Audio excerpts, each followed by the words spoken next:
gente vai fazer a mesma análise que a gente fez na semana, naquela outra formação, só que a gente vai fazer mais lenta. Porque lá naquela a gente deu assim um panorama grande, né? Deu assim uma visão ampla. Agora a gente vai aprofundar cada uma daquelas, vamos dar aqueles fatos, fenômenos econômicos que a gente comentou, né? E aí, tem algumas coisas de economia que não precisa, assim, que é do nosso dia a dia e que muitas vezes a gente não entende, né? Ou então, sabe assim, mas não tem tanta segurança, né? E a gente vai começar com isso, falando sobre a relação entre taxa de juros, taxa de inflação e taxa de câmbio. Como que essas variáveis, elas interagindo, como é que vai ser bom ou ruim para o governo, como é que vai ser bom ou ruim para o investidor, né, para quem está aplicando, como é que vai ser bom ou ruim para quem paga imposto, né, e por aí vai. Então, a gente começa, né, a gente começa fazendo, né, eu vou trazer um exemplo numérico para a gente entender, porque se a gente vem no abstrato, no conceito, para algumas pessoas não é fácil, né? Então eu trouxe um exemplo numérico para a gente ver isso. Depois a gente vai falar sobre o balanço de pagamentos, né? Quais são as contas que compõem o balanço de pagamentos, onde que está cada tipo de operação, de importação, de exportação e qual a relação, porque isso aqui, como é que a gente diz, é como se fosse a conta do país, não só do governo, entendeu? Aqui você tem movimentos de todos os moradores do país, né? De todos os residentes do país. Mas o governo também está aqui, então acaba tendo também uma relação. O governo ele também precisa atuar no balanço de pagamentos, né? E a gente vai ver como que o governo atua e por que ele atua, se é bom que ele atue e por aí vai. Aí a gente vai chegar, né, nas principais conclusões disso tudo aqui, né? Trouxe assim uma conclusãozinha para a gente fixar, né, as questões. Depois a gente vai fazer considerações sobre a relação de causalidade entre restrições externas cambiais e financiamento de débitos orçamentários. Porque a gente vai ver, como foi dito na formação passada, que a nossa economia é uma economia que ela é primária exportadora, sempre foi, né, desde o tempo da colônia. Teve um momento que ela ensaiou, né, se industrializar e reverter, isso não se concretizou e ela hoje continua primária exportadora. E existem muitas fragilidades, muitas vulnerabilidades em economias primárias exportadoras hoje, principalmente no ambiente de globalização. Aí aqui a gente fica mais vulnerável, né? Aí a gente vai comentar sobre isso.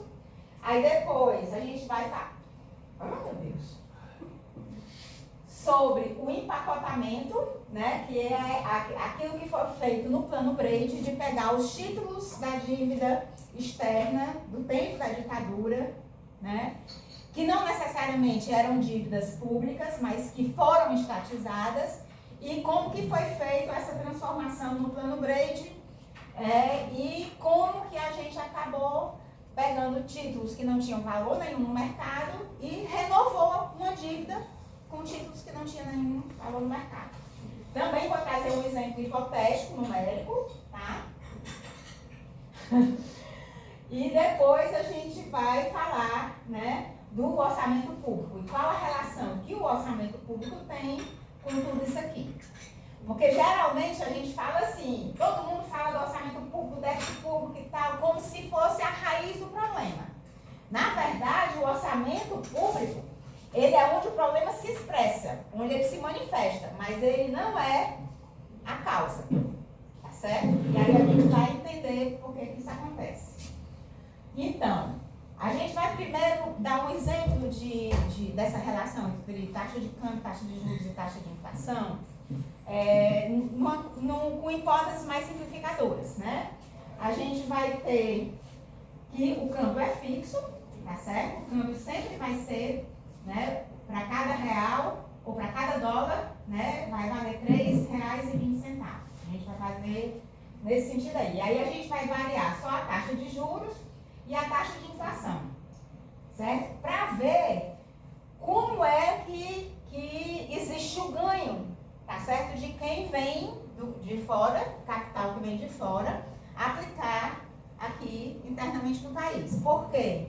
A gente falou na formação passada que na década de 90 para cá, a nossa dívida ela é muito composta por capitais que a gente chama voláteis, né? Aquele capital que vem para cá, mas ele não entra na economia real, ele fica só na esfera financeira, né?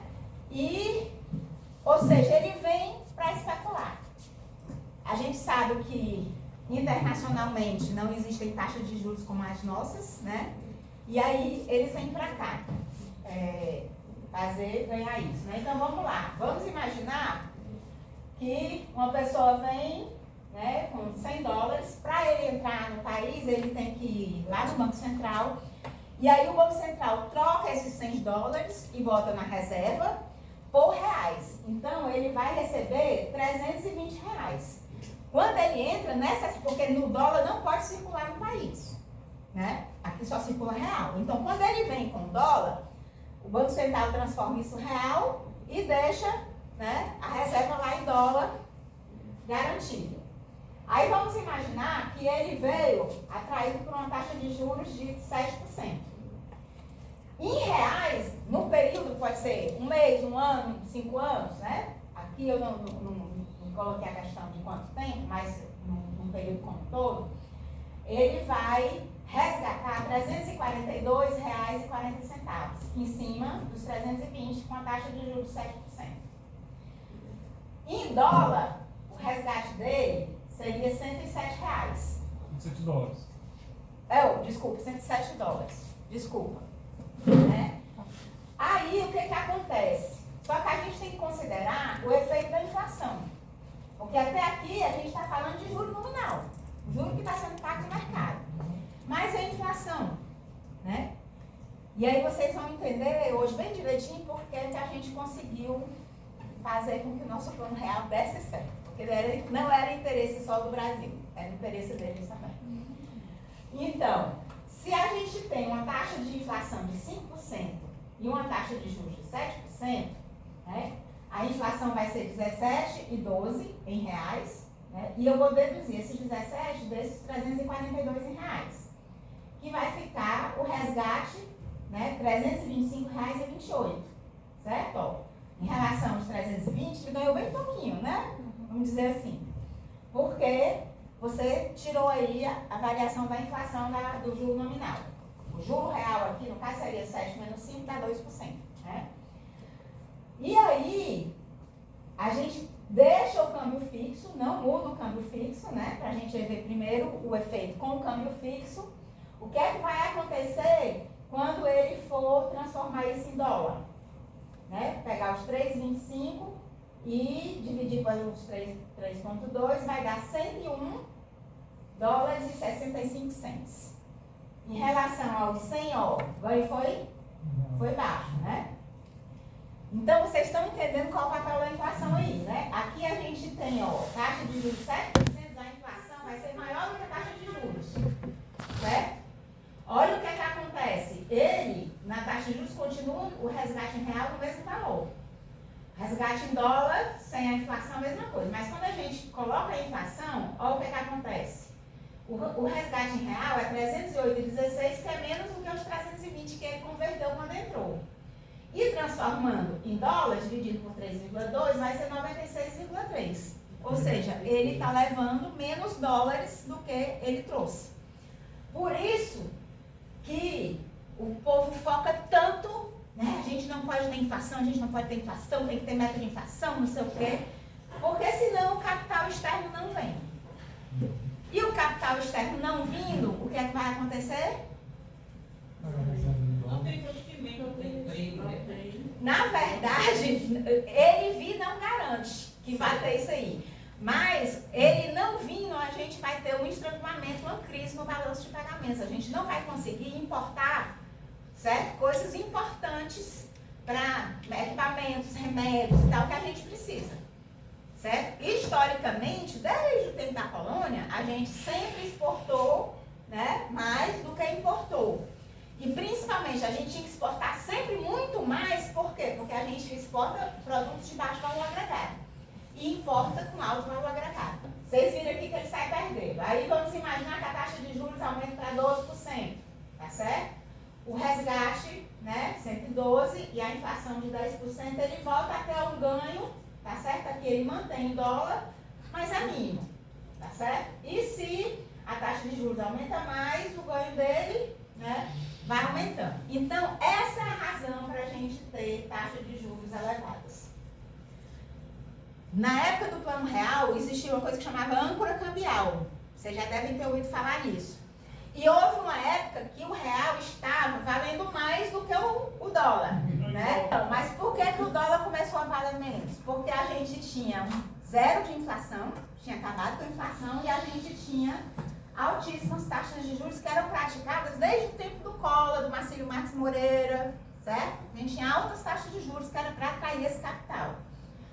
E aí, o que é que acontece quando vem muito capital externo para cá? Vai no Banco Central, transforma em real, o dólar fica como reserva, o real vai, né, ou vai circular, ou vai para investimento na economia real, ou vai para título do governo, ou vai para a bolsa, né, e por aí vai. Esse detalhe aí significa o quê? Que, nesse momento, na economia brasileira, existe mais dólar, tá certo, do que real. Se existe mais dólar do que real, a demanda, né? E aí o que acontece? O preço cai. O dólar cai em relação ao real. As pessoas estavam vindo em dólar buscando real para ir ganhar em real. Então o dólar acabou, né, se desvalorizando. E aí por isso que ficou em determinado momento em 0,89 dólares ou reais para um dólar, né? Ficou valendo mais. Então, aqui deu para ficar claro, né? Que por que é importante não ter inflação e por que a taxa de juros tem que ser elevada.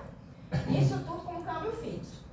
Um exemplo aqui, onde eu vou variar a taxa de inflação e vou variar o câmbio, certo?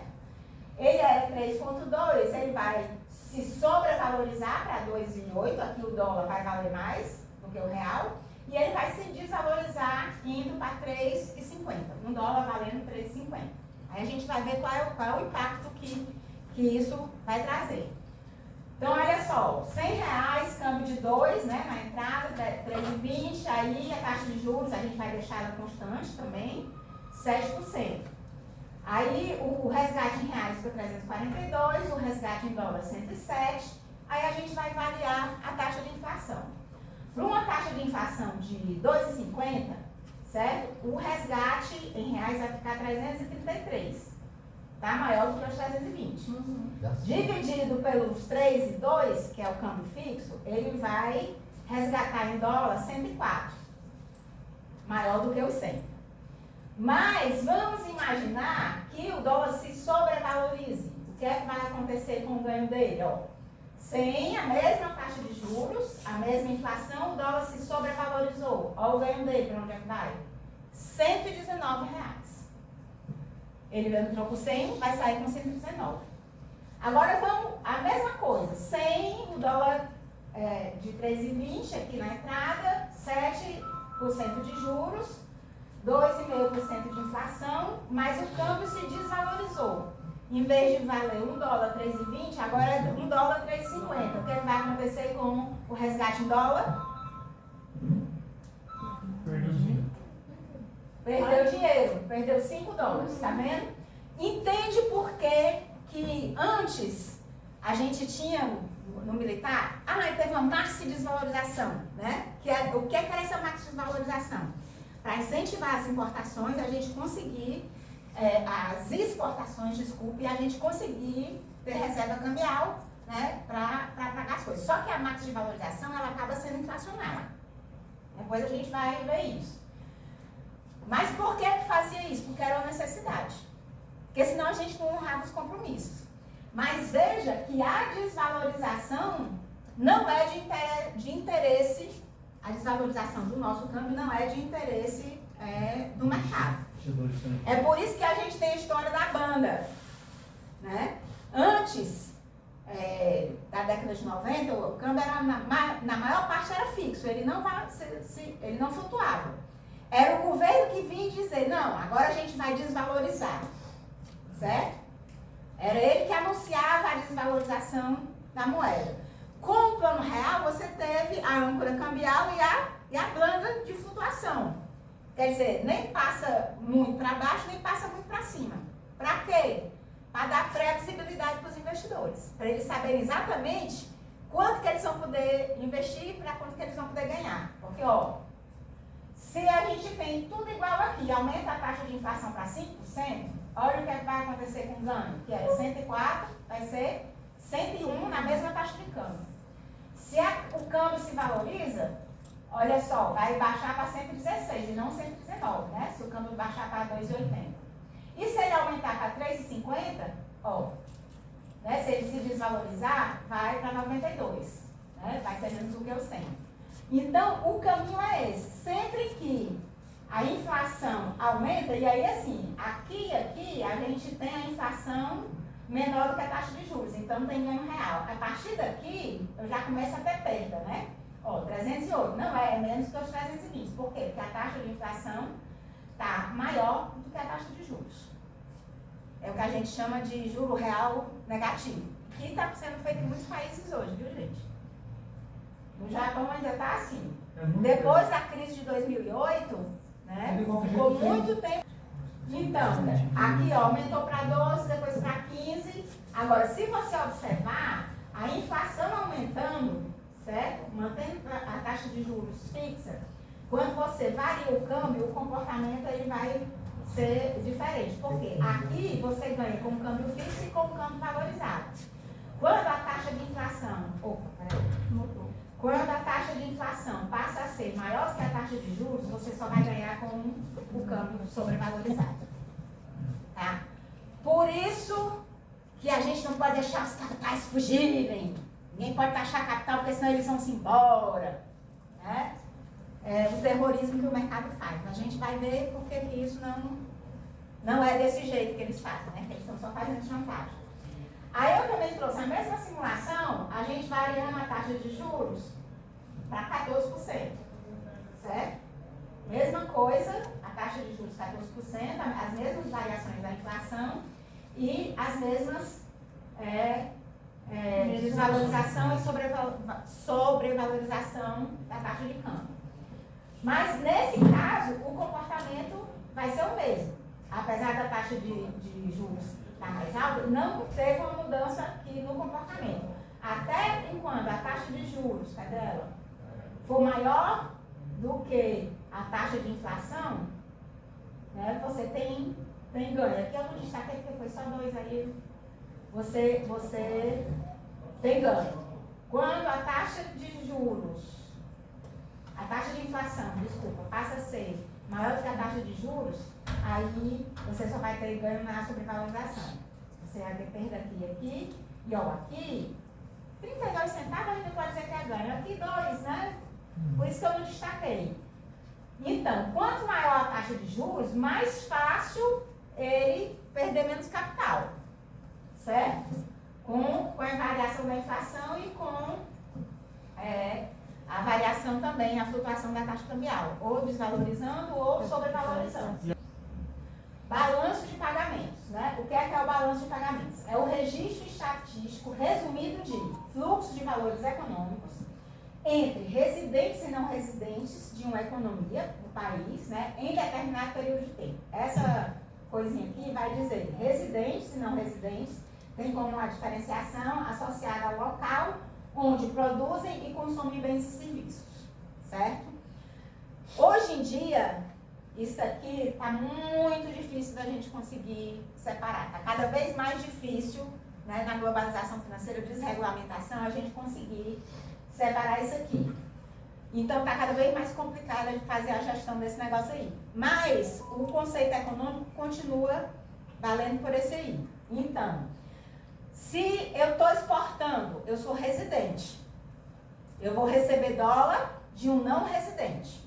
Se eu estou importando, eu sou residente, eu estou pagando dólar para um não residente. Então, na balança comercial, a gente vai ter o saldo de exportação e importação. Se eu exporto mais, eu vou ter mais dólar para botar na minha reserva do que se eu importo mais. Se eu importar mais, eu vou ter aqui um saque da minha reserva. Né? No saldo da balança de serviço é a mesma coisa. O que é que compõe a balança de serviço? Tem um serviço não fator, que ele não é um fator de produção, ele não é capital, como fretes, seguros, turismo, tá? Etc. Eu tenho os serviços de capital, que é recebimento de juros, remessa de lucros das multinacionais ou recebimento de investimento, né? E tem o serviço de mão de obra, que é a remessa de trabalhadores do exterior, certo? Que muitas vezes é a gente que vai trabalhar fora e manda dinheiro para a família, né? Alguma coisa assim. Então, essa nossa balança aqui, historicamente, ela é deficitária. Por quê que ela é deficitária? Frete, tá certo? E recebimento de juros e remessa de lucros. A maioria, por exemplo, qual foi que distinguiu a nossa industrialização promovida na substituição de importações, da substituição de importações feita lá, por exemplo, no leste asiático, na Coreia. Porque lá, as regras do recebimento da multinacional, certo? Não permitia que a remessa de todo o lucro que a filial tivesse seja remetido para fora, não. Tinha a obrigação de ficar uma parte ali e reinvestir ali. No nosso caso, foi tudo liberado. Então, as multinacionais remetem o juro para a matriz, a gente paga muito juro, porque aí a gente viu historicamente porque que a gente precisou fazer o endividamento. E a gente vai já falar disso de novo. Então, deu para entender porque que historicamente essa nossa balança aqui é negativa. Gente, aqui também entra patentes, pagamento de patentes. Inclusive, o Brasil hoje paga patente vencida de medicamento, por exemplo. Podendo produzir internamente, gerar emprego, né? Paga patente. Aí a gente tem as transferências unilaterais, né? Que são transferências oficiais e outras. Isso aqui, às vezes, é ajuda, né? Que um Estado manda para o outro, enfim. Isso inclui aqui, ó, ajuda externa e transferências, né, do setor privado. E temos a conta de capital, né, que é a entrada líquida de investimentos. Nesse caso aqui, a gente está falando de investimentos realmente na economia real, de investimento direto, de investimento que vem para gerar emprego, tá? E tanto entrando como saindo, porque também, às vezes, por exemplo, tem multinacionais ou tem empresas brasileiras que vão, né, produzir fora também. Então, é a entrada líquida, por isso que é líquida, porque é o que a gente recebe de investimento, menos o que a gente envia de investimentos, né, na economia real. Aqui, a gente está falando de crédito externo, tá? E aí são empréstimos e bolsa de valores e capital volátil. Aí tem, ó, curto prazo e longo prazo. No nosso caso, a maior parte é de curto prazo. Por isso que a gente tem 85% da nossa dívida interna, né? 85%, a nossa dívida interna representa 85% do PIB. O povo, mas sabe quanto é do Japão, dos Estados Unidos? 150%. A dívida é maior do que o próprio PIB. Por que isso não desestabiliza eles? Porque é a longo prazo, eles são considerados o cara que é o dono da banca, porque ele que emite o dólar, e por aí vai. Né? Então, às vezes a gente olha para o fenômeno empréstimo, tá errado, mas não é só o fenômeno, é o contexto. Lembra que eu falei que desde o Juscelino, a gente começou a fazer a substituição de importações com endividamento externo. Naquela época, o endividamento vinha para a economia real, certo? ele vinha para a economia real. Ele era um investimento, vamos dizer, de médio e longo prazo. Porque você tinha que investir em empresas, a empresa demora para dar resultado. Então, os contratos de empréstimo eram de mais longo prazo, porque você ia, né, na economia real. Aí, o que é que vai acontecendo? Você vai substituindo. Antes eu plantava o algodão e comprava tecido. Agora eu planto algodão e produzo tecido. Mas eu continuo importando as máquinas para fazer o tecido. Então, qual é a próxima etapa? Eu tenho que passar a produzir aqui as máquinas que produzem o tecido. E assim sucessivamente.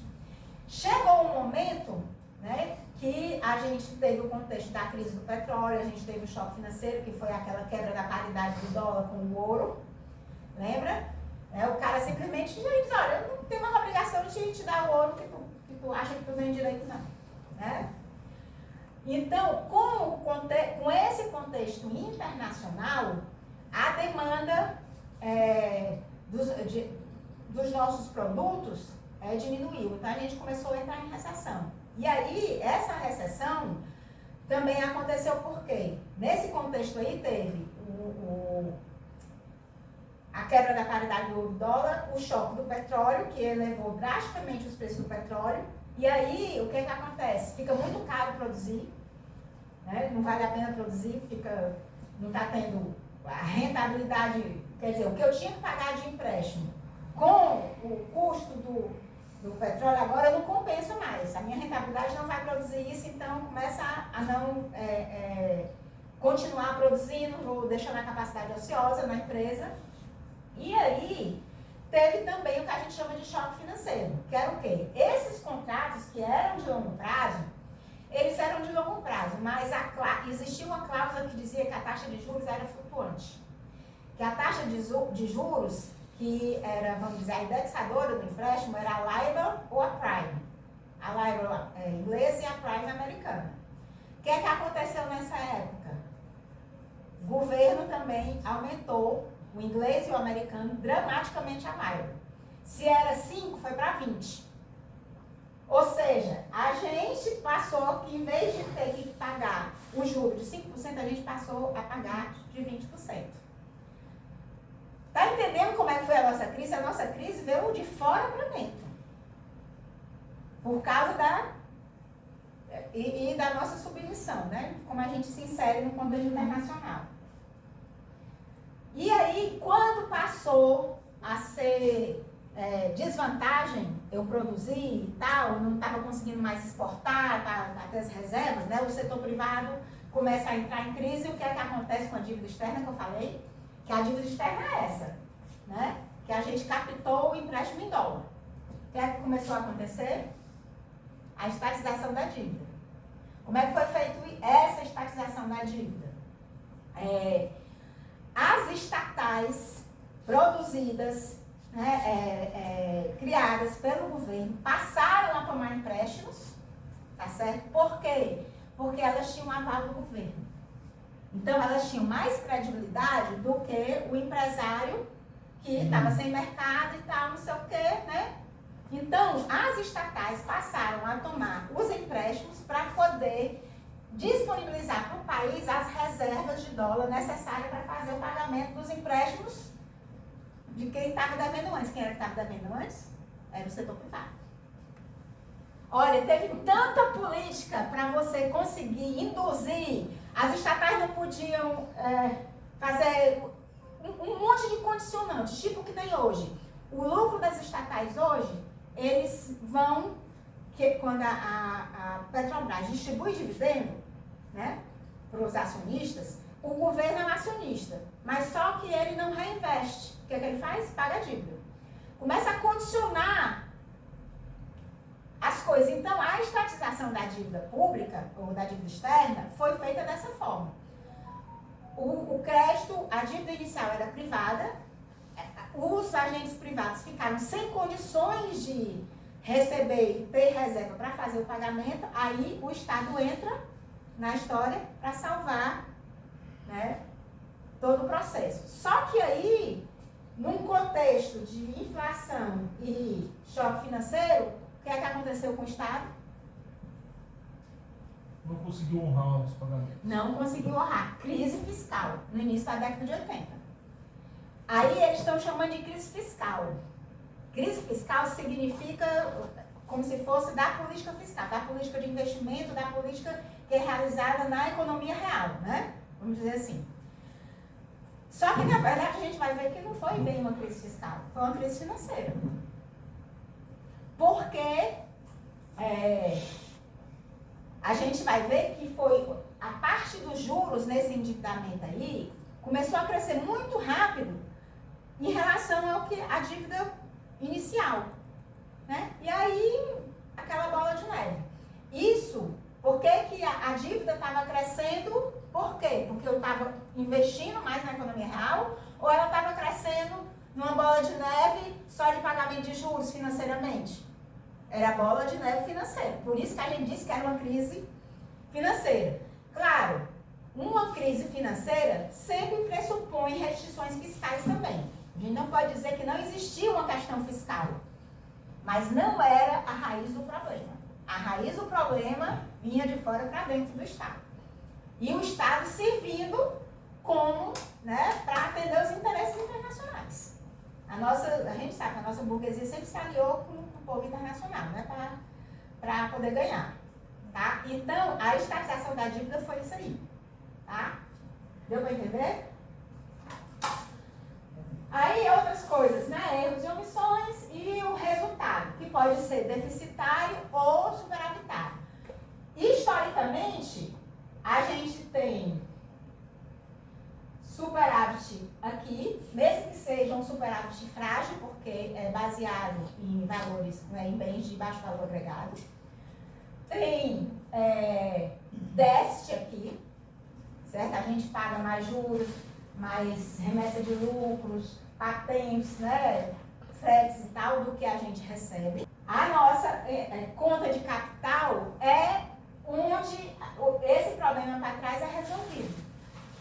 Quando o setor privado não conseguiu mais, né, fazer empréstimo para investir e tal, quem fez foi o Estado. Então, aqui é sempre a conta de capital é para fechar o rombo da que a gente chama de transações correntes, que é a soma da balança comercial com a balança de serviços, tá? Gente, isso aqui é desde sempre. Essa nossa balança aqui, ela é sempre positiva. A gente sempre recebe mais capital do que a gente envia. Graças ao juros. Quando ela entra em crise, não é que ela deixou de receber, não. É que ela baixa. Recebia 500, passa a receber 50. Aí, entendeu? Mas a gente sempre recebe essa conta aqui, no nosso caso, é sempre positivo. Então, o resultado do balanço de pagamentos é o 1 mais 2, que é a balança de transações correntes, que é o 1 em 2, né? E a balança de capitais. E aí, o que é que esse resultado vai trazer? A alteração das reservas internacionais líquidas.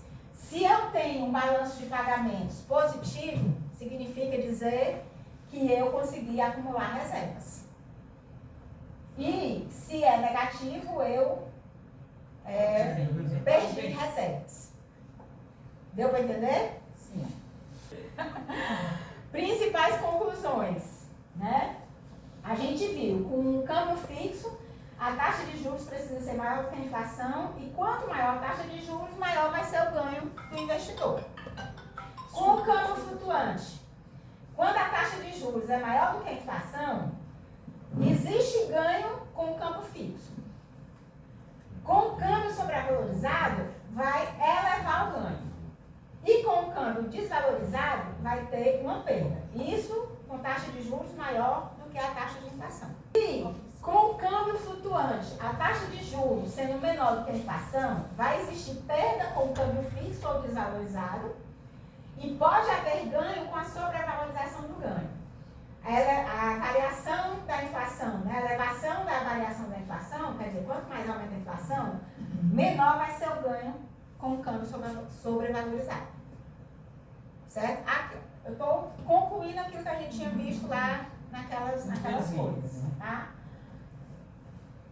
E aí a gente vai, né, para as considerações, vamos dizer, históricas que envolvem todas as esferas. Muitas delas eu já falei aqui.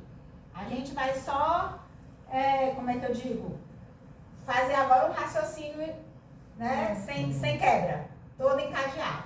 Né? Então, historicamente, os desequilíbrios da economia brasileira propagam-se da esfera externa, né, restrições no balanço de pagamentos, para fiscal e financeira. Olha só, a gente teve crise no balanço de pagamentos em 1930, em 57, em 52, em 87, em 97. A gente volta e meia.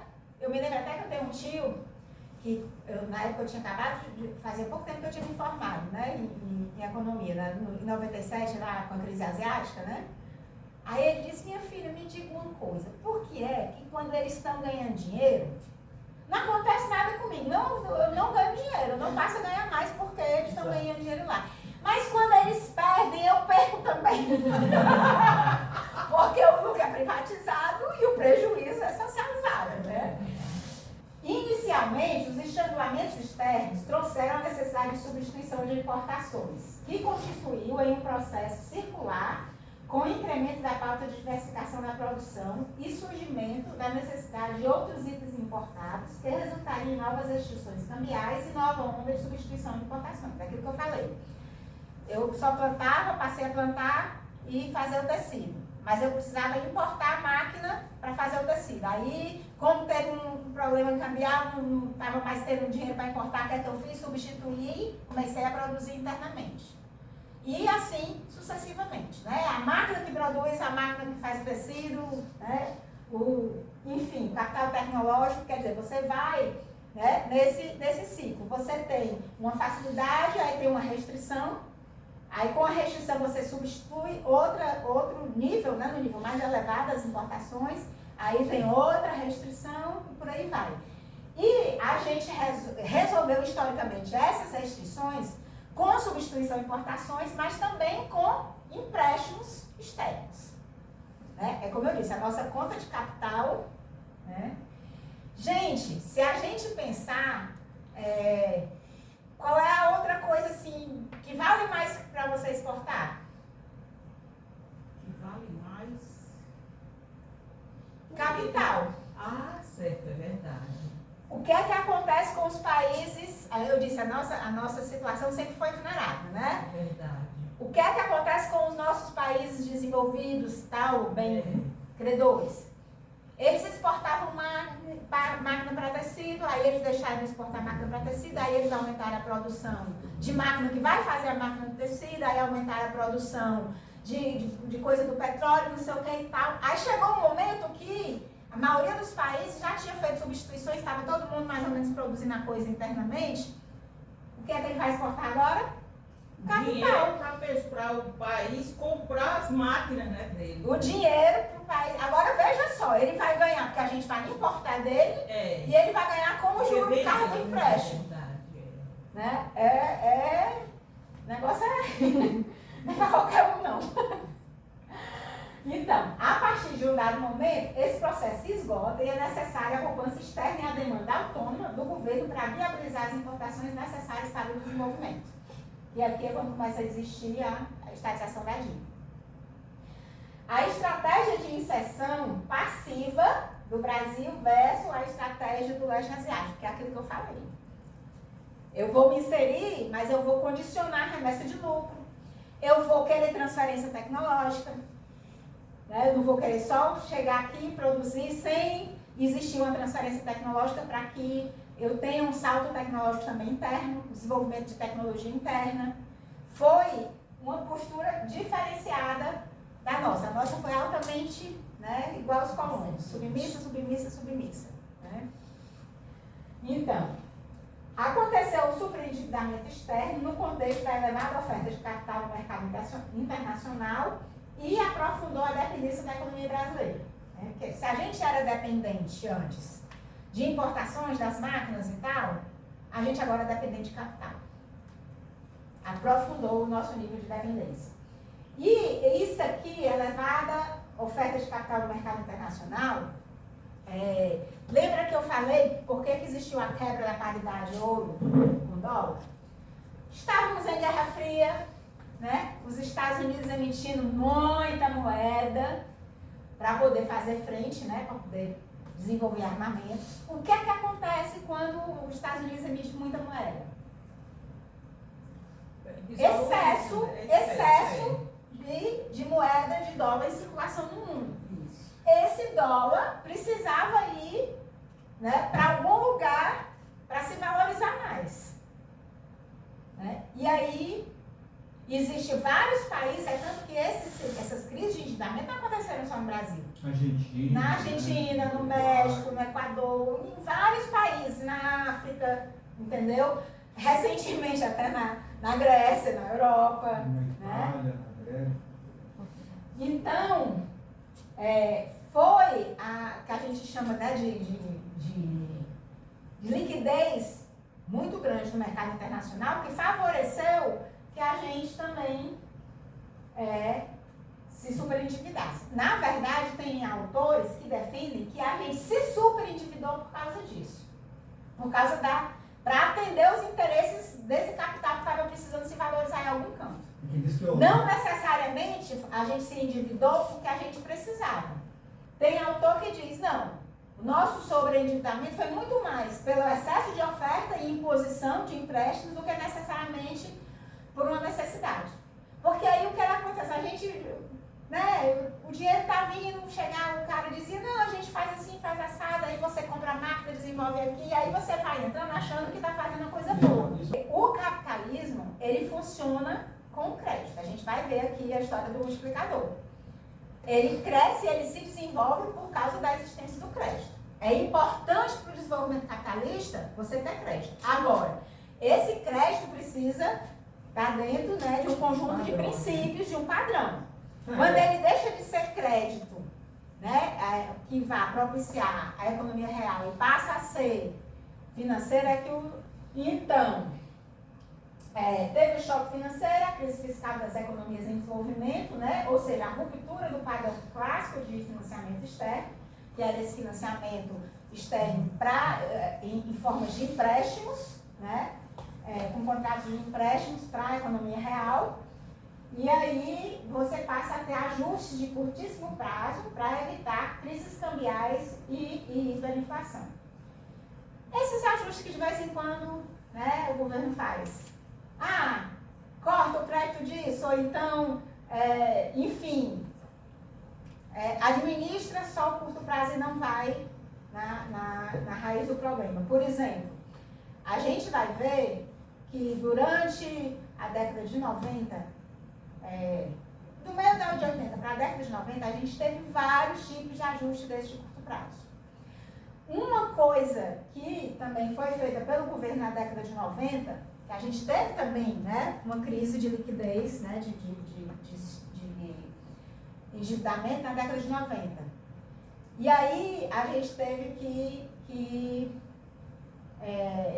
a gente não tinha como pagar, né, não tinha reserva para fazer o pagamento dos empréstimos, né, ou dos títulos que a gente tinha comprado. O que é que foi feito? O que é que o governo federal fez? Criou a Lei Candir. O que é a Lei Candir? É a lei que dizia que os exportadores eles seriam isentos de pagar ICMS. Para poder viabilizar as exportações, né, pagando menos imposto, viabilizaria mais importações ou exportações para você ter as reservas para poder rolar a dívida. Né? E aí os estados perderam muita renda e em tese, o governo central, o governo federal era para restituir esses valores, né, para os estados, mas nunca restituiu. Então, a crise dos estados começa com isso aí também. Vou anotando que depois a gente vai chegar na crise dos estados. Então, a crise do sistema de Bretton Woods e o choque do petróleo, né? As captações privadas são substituídas por captações públicas necessárias ao pagamento rolagem da dívida externa e das importações necessárias para a etapa da industrialização. Porque na década de 70, né, no segundo PND, a gente ainda estava no processo de substituição de importações. Parou na década com a crise de 80, né? O mainstream econômico, ou seja, o pensamento econômico dominante, hegemônico, incentivou, né, uma política de desregulamentação financeira para ampliar o espaço de rolagem das dívidas públicas depois da quebra da paridade euro-dólar. Lembra que a gente falou que existia um excesso de capital? Né? Aí, o que é que aconteceu? Os países, os Estados Unidos, ele também estava endividado. Ele emitia moeda, mas ele também estava endividado. Né? Os países europeus também estavam endividados. E aí, os governos, né, começaram a se endividar. E eles começaram, com a crise toda, né, causada por tudo isso aí, eles começaram a ter dificuldade de vender os títulos no próprio país dele. O próprio país dele não estava, né, tendo mais demanda para os títulos dele. Então, eles criaram a necessidade da desregulamentação financeira para facilitar a venda desses papéis para a gente. Né, para os países em desenvolvimento, para esse tipo de... Enfim, aquela história. A gente sempre está correndo atrás do prejuízo, né? A gente está sempre correndo atrás. Eles estão sempre na vantagem. A gente tem que pensar na forma de quebrar esse ciclo, né? Então, a globalização, mobilidade internacional de capitais instantâneas, em grande escala, deixa de ser explicada pela necessidade de financiamento dos desequilíbrios dos fluxos comerciais e de serviços para ter autonomia, ainda que relativa, da economia real e produtiva. Quer dizer, antes, os capitais, né, os empréstimos entre os países, era para a economia real. Com o endividamento público, né, e aí, sem os governos públicos conseguirem vender esses títulos públicos em seus países, eles criaram a desregulamentação, a globalização financeira para vender em outros mercados, né, para ganhar mercado para esses títulos da dívida do governo. Nesse caso aí, o que é que está acontecendo? Eu não estou mais financiando investimento na economia real, porque quando os serviços, remessa de lucro e patente, não sei o quê, é economia real. Né? Então, esses empréstimos internacionais que aconteciam, deixam de ter essa natureza de ser para investimento na economia real e passa a ter uma autonomia ainda que relativa. Eles começam a ter vida própria. Né? Os títulos, eu compro o título, eu tenho que pagar tanto de juros, aí para pagar esse aqui eu vou me endividar com esse outro aqui, aí depois eu me endivido com o outro para pagar esse aqui e vai rolando, né? O negócio vai rolando, acontecendo. A globalização, ela não é homogênea e nem resultado apenas das forças de mercado, e sim de decisões dos estados nacionais hegemônicos. A gente acha que a globalização é uma coisa neutra. Ela aconteceu, né? E a gente tem que aceitar. Pensa que atinge todo mundo do mesmo jeito. E atinge todo mundo do mesmo jeito. Não, não é. A globalização, ela foi induzida para atingir interesse de acumulação do capital internacional. Principalmente dos países em desenvolvimento. Né? A globalização foi vendida como um imperativo ou condição fora do controle dos países em desenvolvimento. Ela não está isenta de contradições do capitalismo. Quer dizer, apesar de ter resolvido a crise de acumulação, né, do capital internacional, porque ampliou os mercados, eles estavam com o mercado restrito, o mercado interno já não estava dando mais para acumular lucros, eles ganharam mercado, né? Inicialmente a globalização ela foi comercial mesmo, foi de empresas e tal, não sei o quê, depois foi que ela foi se tornando financeira. Né? Então, ela foi vendida como uma coisa que ia ser bom para todo mundo e que era necessária. Né? Mas, mesmo resolvendo esse problema de acumulação de capital do capital internacional, ela não acabou com a contradição, que vai se manifestando em outras crises que agora não atingem mais só os países em desenvolvimento. Né? A gente teve a crise de 2008, até hoje ninguém se recuperou, né?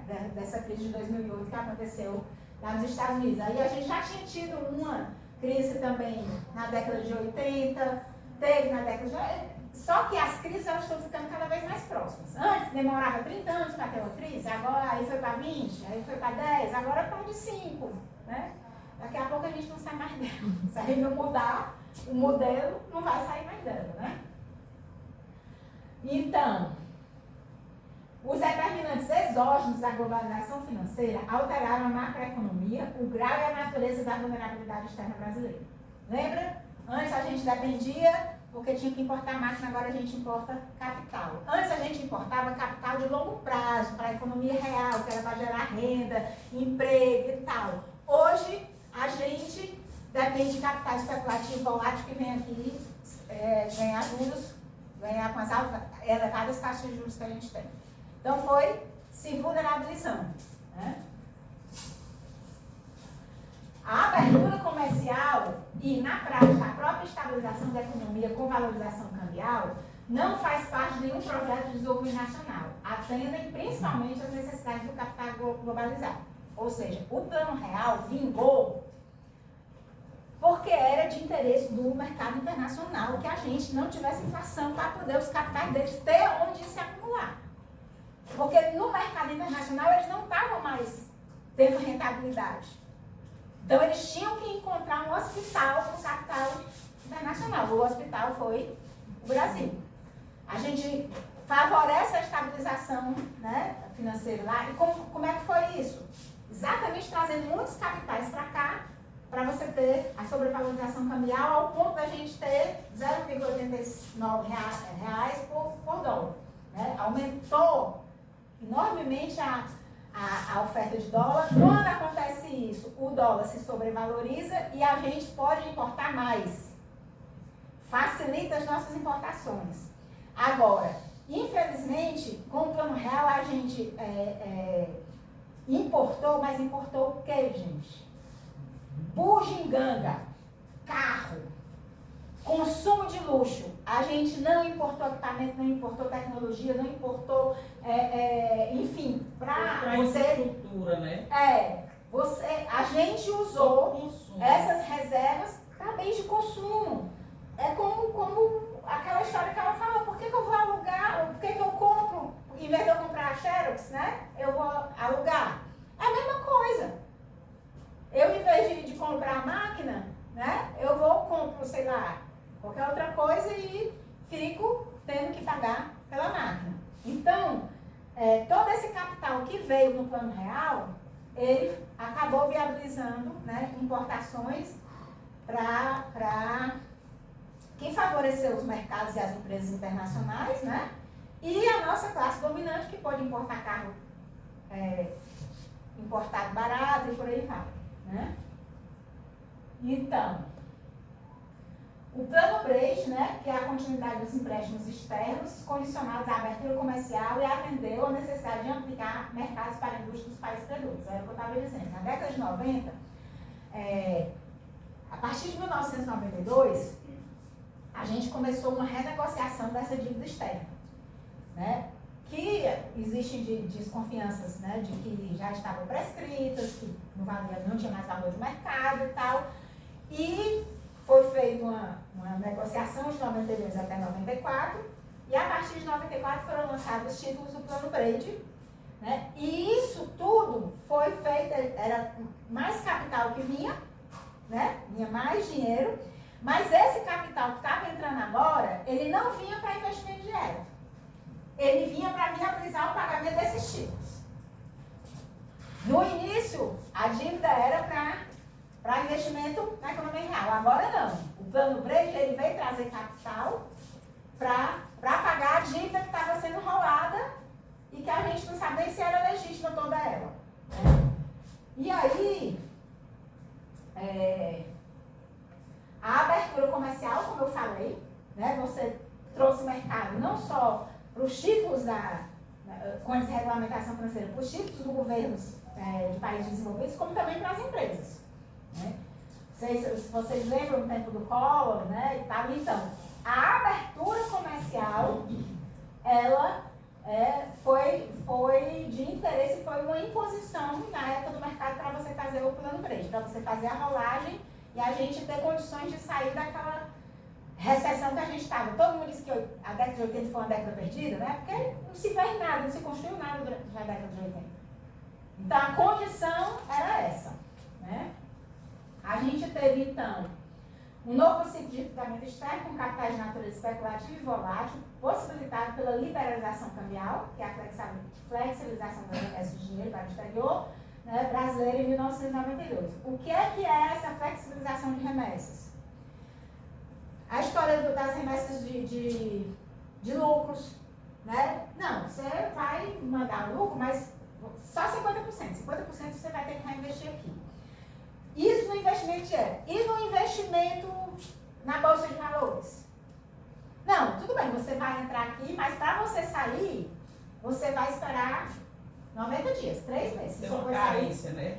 Tem uma carência, quer dizer, você tem um controle, porque aí você protege a gente de movimentos bruscos, né? De especulativos. Mas aí, para o capital vir, ele tinha que ter a garantia que na hora que ele não... Aqui está perigoso, eu quero ir embora. Ou então, eu estou ganhando aqui mais lá, eu posso ganhar mais, eu vou embora na hora que eu quero. Então, teve que desregulamentar. Né? E aí, como eu falei, lembra que eu disse que quando o dinheiro entra, vai para o Banco Central, é convertido em real. E aí, esse real pode ir para investimento, né? Pode ir para consumo e pode ir, né, para o rentismo. Mas o que é que acontece quando esse dólar que é convertido em real começa a circular? O que é que o povo diz que acontece? Dizem que a gente tem excesso de liquidez, tem muita moeda em circulação, por isso que está inflacionando. Então, a gente tem que tirar a moeda de circulação para poder baixar a inflação. Aí a gente se endividou 2 vezes, né? A gente se endividou 2 vezes. A gente se endividou em dólar, aí converteu em real, aí o que é que o governo faz para poder baixar a inflação? Lança títulos para enxugar esse real que está em circulação e que, entre aspas, está causando inflação. A aceitação da política monetária anti-inflacionária é como um dogma, aceitando-se seus elevados custos financeiros. Ou seja, a economia dominante, o pensamento econômico dominante, ele é aceito como uma verdade. As pessoas não questionam, entendeu? E é uma questão de crença, né? As pessoas não têm um raciocínio científico de ver as hipóteses, né, os pressupostos da teoria para avaliar se aquilo realmente é aderente à realidade ou não. No caso da economia brasileira, não é aderente. A gente não tem inflação de demanda. A nossa inflação é de custo, é porque as tarifas são elevadas, o petróleo é elevado, né? É por isso, a gente tem pessoas passando fome, a gente tem capacidade ociosa nas empresas. Como é que a gente pode estar tendo excesso de demanda? Se tem empresa que podia estar produzindo mais e não produz porque não consegue vender. Então, quando vocês virem, porque a inflação, então a prioridade é a inflação, esse discurso é para defender os interesses de quem vem investir aqui. Porque a inflação, por os interesses deles aqui, não interessa. Eles não ganham. Lembra que a gente viu, a primeira coisa que a gente viu é que, quando tem inflação aqui, os investidores não ganham dinheiro, né? Então, o endividamento público como opção de financiamento dos débitos orçamentários é importante na propagação desses desequilíbrios. Então, quando a gente começa a ter o déficit público, que eu disse, olha, o déficit, ele é colocado como a causa, né? O déficit público é colocado, o orçamentário público é colocado como uma causa. Mas onde é que ele foi aparecer, ó? Aqui, depois que o Estado teve que assumir o ônus de estatizar a dívida da década do milagre econômico, do PIB, sei lá, de 50 até 70, veio da crise internacional fiscal na década de 80, porque as empresas não tinham mais como produzir, ele teve que assumir a dívida do Plano Brady, os títulos do Plano Brady, ou seja, veio de fora para o orçamento. Aí hoje diz, não, porque tem que ter, o déficit gastou mais do que arrecadou. Mas qual foi o gasto que foi importante para gastar mais do que arrecadar? A gente tem que qualificar esse gasto, para dizer se é um déficit que o governo está gastando desmedidamente ou se é algum interesse que está sendo privilegiado. Né? Então, a natureza dos déficits orçamentários, quer dizer, a gente tem exatamente que decidir se o déficit é fiscal ou se ele é financeiro. Lembra que eu disse que aquela dívida que podia estar prescrita tinha sido realizada para a economia real, né? Para a Vale do Rio Doce, para a CSN, para todas as estatais, né? Para a infraestrutura do país e tal. E quando ela foi transformada no Plano Brejo, ela foi renovada, essa dívida já foi para pagar os juros dessa dívida passada. Ela não foi para a economia real, então ela já é financeira. Por quê? Ela não tem condições de gerar receita futura para se pagar. Quando eu tomo um empréstimo por meio de títulos e não para investir na economia real. Quer dizer, eu vou dar o papel para o cara não vai fazer nada com isso aí. Mas, lá na frente, e eu vou só pegar esse dinheiro que eu peguei dele para pagar o título para trás. Eu não vou investir na economia real. O que é que está acontecendo? Eu estou me endividando sem gerar receita futura que me dê condições de honrar com essa dívida. Eu estou só rolando, então isso é financeiro. Aí a gente, mais na frente, a gente vai entender, né, continuar e ver essa coisa aí todinha. Bom, então o que acontece? A história do empacotamento que eu estava falando, né, quando a gente transformou aquela dívida que podia estar prescrita e que não tinha valor de mercado, quer dizer, pelo menos uma parte dela não tinha valor de mercado, e transformou em nova dívida, um novo papel, com um novo nome, como se fosse outra coisa diferente. A gente tinha aqui, ó, notas promissórias no valor de R$1.000, com um prazo de 5 anos, com a taxa lá, $1.000, aliás, com a taxa lá era mais de 3%.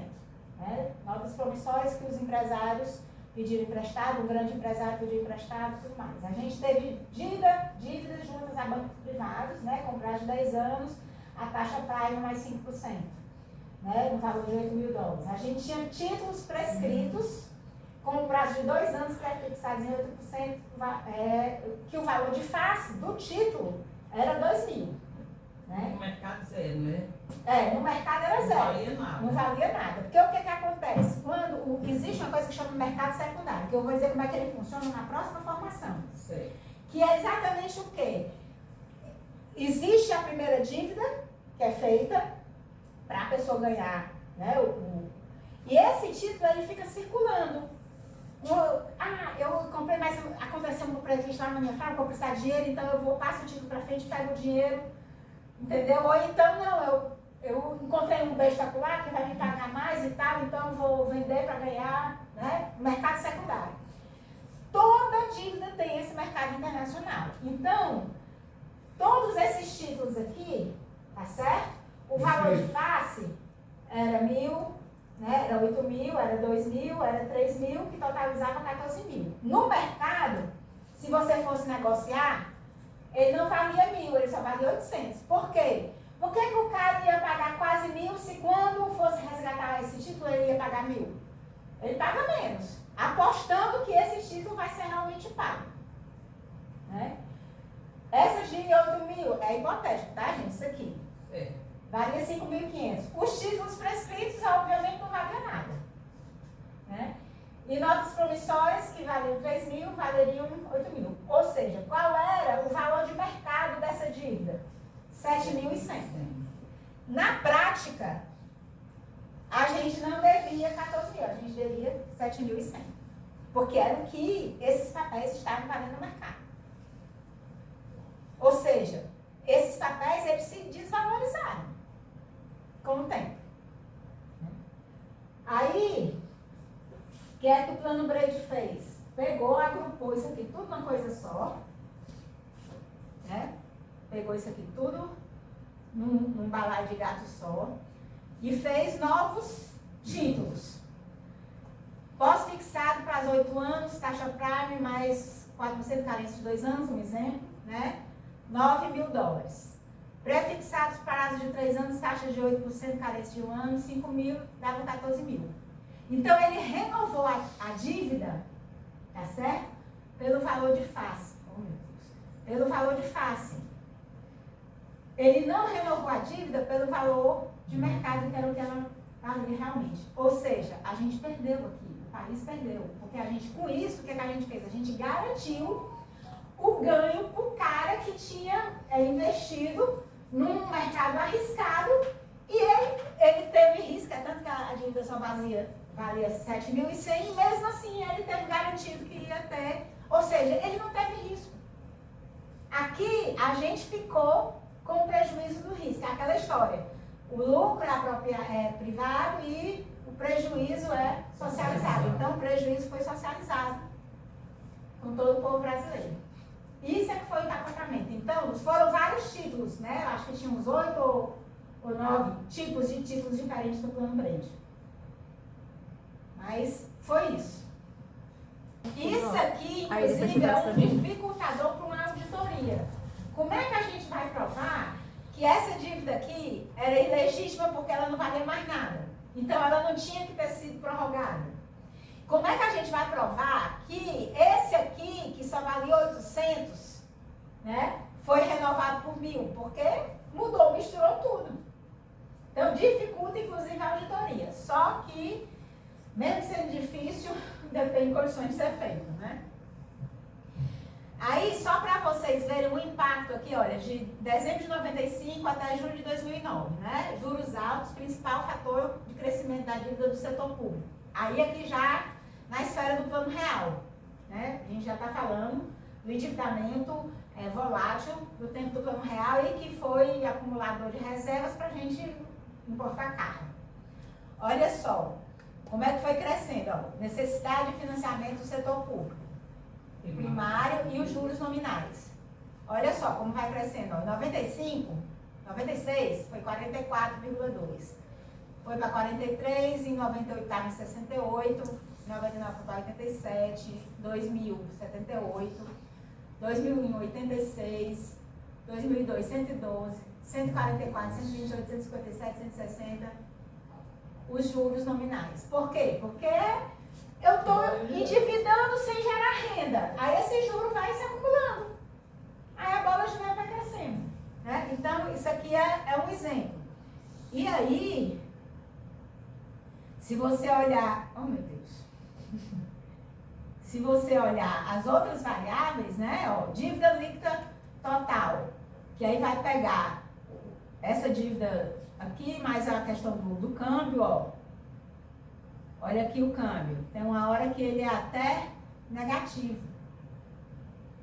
Porque a gente está, né, tendo excesso de reserva. Né? Olha, todos esses dados eu tive da auditoria, tá? E eles sempre colocam a fonte de tudo.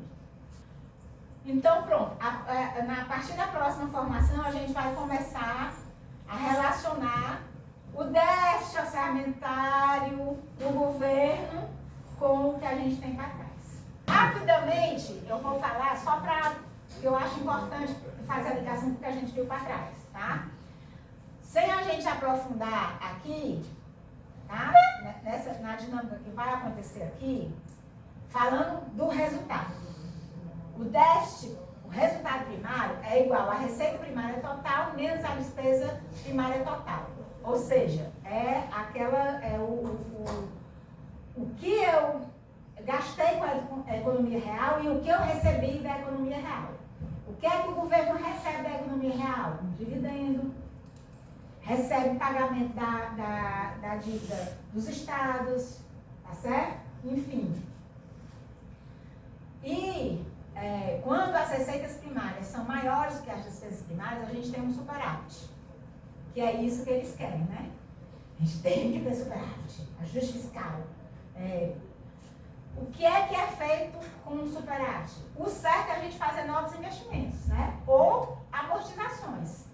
Ou seja, ou eu faço novos investimentos para gerar mais receita no futuro, eu amortizo para o quê? Diminuir a despesa que eu tinha. Diminuir a despesa que eu tinha de dívida. Isso é o que é certo. É o que é feito? Não. O que é feito com esse superávit? Transforma em outros títulos e vai rolando, vai rolando. Eu passo de um agiota para o outro, para o outro, para o outro, para o outro. Alimenta dívida, né? Alimenta É, o dragão exatamente. da dívida pública. E se eu tenho um déficit, né? Quando as minhas receitas primárias são menores do que as despesas, eu tenho um déficit. O que é que acontece quando eu tenho um déficit? Eu me endivido, né? Ou então eu vendo patrimônio para cobrir, estatizo, né? Para cobrir, privatizo, desculpa. Pega as estatais e vendo. Então, isso aqui é assim, uma vez que eu tenho um déficit, o que é eu posso fazer com esse déficit? Ou eu me endivido, Certo. ou eu vendo patrimônio. Certo. O que é que está acontecendo? As duas coisas. Eu tanto estou privatizando, como estou rolando. Agora, é um déficit. Dizer o que é que existe um déficit não diz nada. Qual é a natureza desse déficit? Ele é fiscal ou ele é financeiro? Isso precisa ser qualificado. E aí a gente vai, durante, de 1998 até 2014, a gente teve superávit primário no governo central. Aqui. Era para a gente ter amortizado dívida, né? Ter diminuído dívida. A gente só passou a ter resultado negativo, déficit aqui, olha, 2015. Quer dizer, finalzinho de 2014. Foi justamente, né, assim, quando veio toda aquela... Quando veio o boicote do governo da Dilma. Olha só, se a gente tivesse tido todo esse superávit aqui e tivesse amortizado, o que era para ter acontecido com a dívida do Brasil? Ela era para estar assim, né? Mas ela continuou crescendo exponencialmente. Para onde é que foi aquele superávit, meu povo? Para o pagamento, né, dos juros. A gente tem que fazer auditoria para saber em que título, para quem era o título, não sei o quê, qual era a taxa, era um título de verdade ou não era, não sei o quê, enfim. Tem que fazer uma auditoria para entender onde é que aquele superávit foi jogado e para beneficiar quem. E olha, se você ver, tem uma relação entre as duas, né? Aqui foi quando o Lula pagou o FMI e disse que acabou com a dívida externa, né? Ele criou a dívida, o que é que o Lula fez na prática? Ele pegou os títulos do plano Brady, pagou antecipado, ou seja, aí nesse caso, pagou antecipado, nesse caso ele teve um desconto porque ele pagou antecipado, né? Aí ele, a propaganda ele pagou antecipado e teve um desconto. Mas o que é que aconteceu? Como é que ele fez isso aqui? Com título público. Ele transformou uma dívida que era externa em dívida interna. Aumentou a dívida interna, né? Entendeu? Porque pagamento antecipado ao FMI, resgates com ágio, troca de dívida externa por dívida interna. A partir, né, de 2009 foi onde ele fez isso. Então, se você observar, a dívida externa, ela cresce nesse tempo aqui, né, uma taxa, quer dizer, ela não cresce, ela até chega a cair. Aqui não, só cresce. A nova forma de acumulação financeira do capital internacional não é mais o endividamento externo, é o endividamento interno, no âmbito da globalização financeira.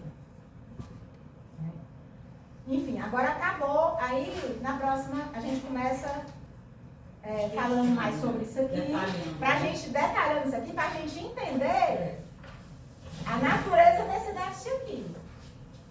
Porque só dizer que é um déficit não está dizendo nada. É um déficit por quê? Porque os estados nacionais, os estados capitalistas, eles nasceram por definição deficitários. Ele foi constituído para isso. Para quê? Para ele tem o direito de emissão de moeda de curso, né, forçado, ele pode emitir. Se ele pode emitir, então ele pode gastar. Foi o que os Estados Unidos fez na Guerra Fria. Ele podia emitir dólar, ele emitiu dólar, não podia gastar.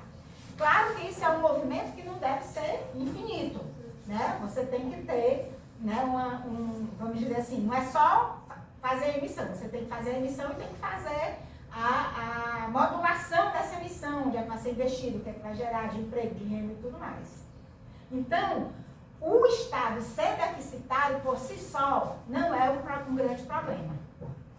O problema é o que é, qual é a natureza desse déficit. Que aí a gente vai falar na próxima vez da natureza do déficit, de acordo com o orçamento, né? O balanço orçamentário e com a circulação do capital. A gente vai ver aqui como é que o capital circula, como é que ele entra, como é que ele vai, como é que ele vai para os bancos, como é que ele vai para as empresas, para as pessoas e por aí vai. Para a gente entender a natureza do déficit. Tá? Então é isso, gente. Obrigada pela presença e pela atenção de vocês.